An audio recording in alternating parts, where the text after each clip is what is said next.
It's time for another audio-only DuckTales review. I'm John Barry, and this is my review of DuckTales, Season 3, Episode 10, The Trickening. So, as I said, this is audio only, and some of the stuff I would have done if this was a camera video, I'll just be describing to the best of my ability, where I have some images that are related to the episode itself on board. So this is the Halloween episode of the third season of DuckTales, and I just want to take a moment or two to speak on my thoughts on Halloween. I'm not the biggest Halloween fan, no. I'm not into lots of candy, and I'm not a big scary movie person.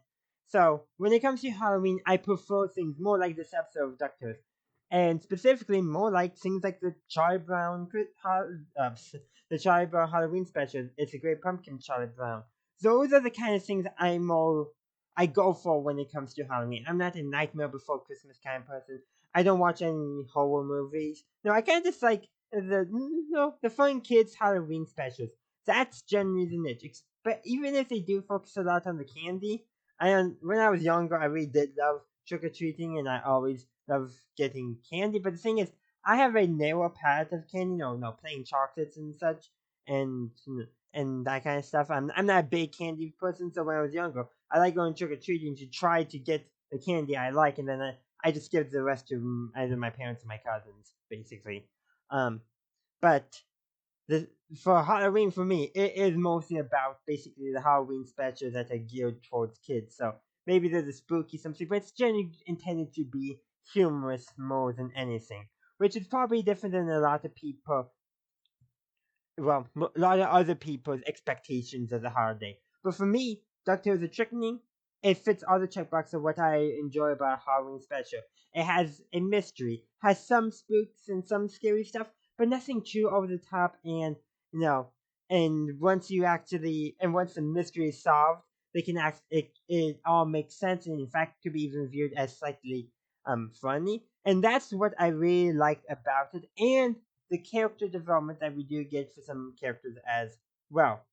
So with Huey, Dewey, Louie, and Webby, I wouldn't say there's a whole lot of character developments. More like we're just showcasing their characters. They're already established characters. Webby's costume goes like into the quote unquote the DuckTales universe version of the lore of Halloween.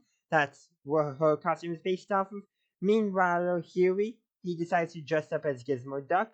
Dewey, well, he decides to basically be a pirate on vacation. Quite literally, he's wearing a Hawaiian shirt and eye patch for his costume. That's his costume in his idea.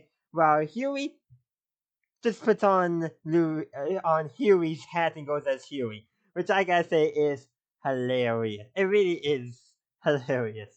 Um, but then we also get the other characters too. Um, Donald and Della. Their costumes are polar opposites. Della's costume is a devil, while Donald's costume is an angel. I think very much highlights how they got different personalities. Donald's more laid back. He not. I would say they both want to do the right thing, but specifically, Donald is I think the word I'm looking for is less likely to take risks. Like Della, she wants adventure. She doesn't mind killing kids, while Donna just wants to give out candy and such. That's and the costumes reflect their personality differences. And then, of course, we got Scrooge, his costume is literally a skeleton with with a hat. It's like his costume's great and basically he goes trick or treating to get as much candy as he can, which is fitting in his character being the richest duck in the world and wants to work hard. So Halloween for him is working hard and getting candy. And then, of course, we have Launchpad, who is the one who doesn't even realize Halloween is a holiday where people get candy and thinks it's some curse he accidentally unleashed when he was a child because he didn't realize that the ingredients on a candy wrapper were not a secret curse.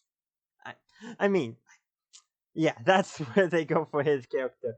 And then they have to explain Halloween to him and also some monsters too. Not quite so much explain Halloween to monsters, but you know, get them to stop scaring children to steal the candy from.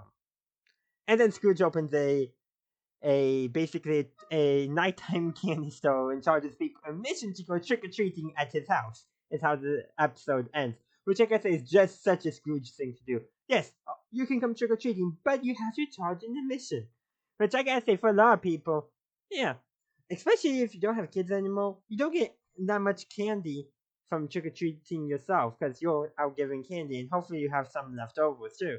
But we can talk all the time you want about Halloween. Maybe I'll do a video or a blog post about it. Check out my blog link in the description. But that's actually, I would say, pretty much it I have for thoughts on the episode. It was fun, enjoyable. It had a mystery, like, and the mystery was related to the monsters I previously mentioned and how there's this house that basically, candy gets stolen from and supposedly furnished candy, but it's actually just monsters scaring children to steal the candy and such, and some other, monster stuff going on.